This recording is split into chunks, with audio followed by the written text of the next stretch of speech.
The Intelligent Investor by Benjamin Graham, Rules for Evaluating Stocks. Welcome to YourBookSummary.com. Investors and analysts can use the 11 rules as a guide. Rule 1. As a preliminary step in determining the value of a company, it is important to estimate the company's earning ability. This can be done by multiplying the appropriate factors and adjusting for the value of assets. Once this is done, the appraised value can be determined and used as one of many factors when analyzing whether to buy or sell a stock.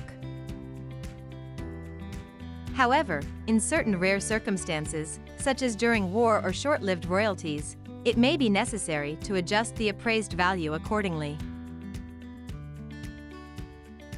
Rule 2. Earning power is typically used to estimate a company's earnings potential over 5 years. This is an important factor to consider when determining the overall value of a company and can be used as a tool when analyzing whether to buy or sell a stock. However, it is important to note that certain rare circumstances, such as during times of war or fluctuating royalties, require adjustments to the estimated earning power. Rule 3. To estimate a company's earnings over 5 years, one can use a method that involves averaging the earnings from previous years, both good and bad, and projecting future revenues and margins. This estimate, known as earning power, can help determine the overall value of a company and inform decisions about buying or selling stocks. However, it's important to remember that adjustments to the estimated earning power may be necessary in rare circumstances, such as during war or fluctuating royalties. Rule 4. When estimating a company's earnings over 5 years, it may be necessary to adjust prior year's figures to reflect any capitalization changes within the company. This could include changes to the company's capital structure, such as issuing new shares or taking on debt. By making adjustments to the earnings from previous years, a more accurate picture of the company's earning power can be obtained, which is important when making decisions about buying or selling stocks. However, it's worth noting that adjustments should only be made in rare circumstances and should be based on sound financial analysis. Rule 5.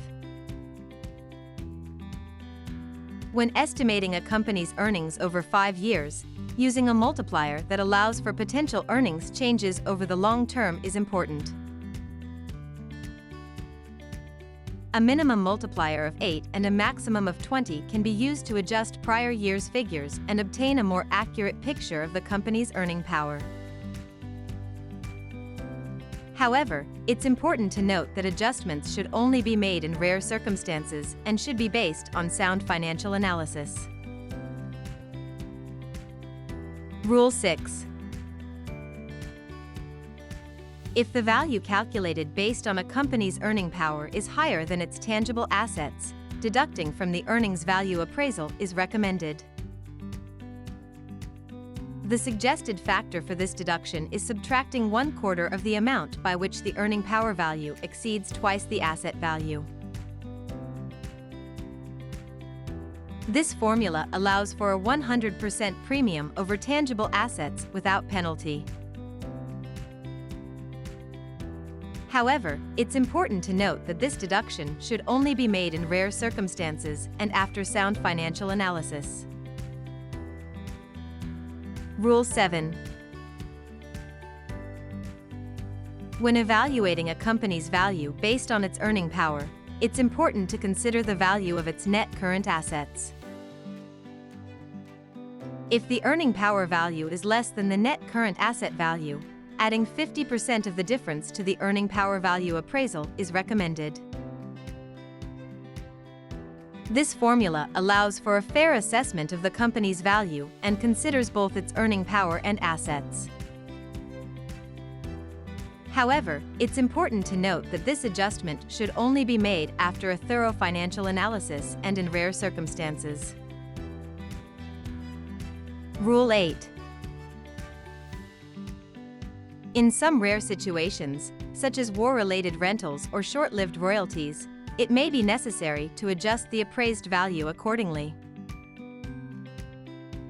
However, it's important to note that this adjustment should only be made after a thorough financial analysis and in unusual circumstances. When evaluating a company's value based on its earning power, it's also important to consider the value of its net current assets. If the earning power value is less than the net current asset value, adding 50% of the difference to the earning power value appraisal is recommended. This formula allows for a fair assessment of the company's value and considers its earning power and assets. Rule 9. When allocating value among stockholders and bondholders or preferred stockholders, it's important to calculate the enterprise value as if its capital structure consisted only of common stock. This will provide a baseline for determining how much value should be allocated to each type of security. By starting with the common stock value, you can factor in the relative claims and priorities of the other security types to arrive at a fair allocation. It's important to consider all relevant factors and ensure the allocation is done in a fair and equitable way to all parties involved. Rule 10. When the capital structure is more aggressive, meaning there is more debt and preferred stock in proportion to common stock, it becomes less reliable to rely solely on the appraised value when making a decision. It's important to consider the relative claims and priorities of the different types of securities to ensure a fair and equitable allocation of value.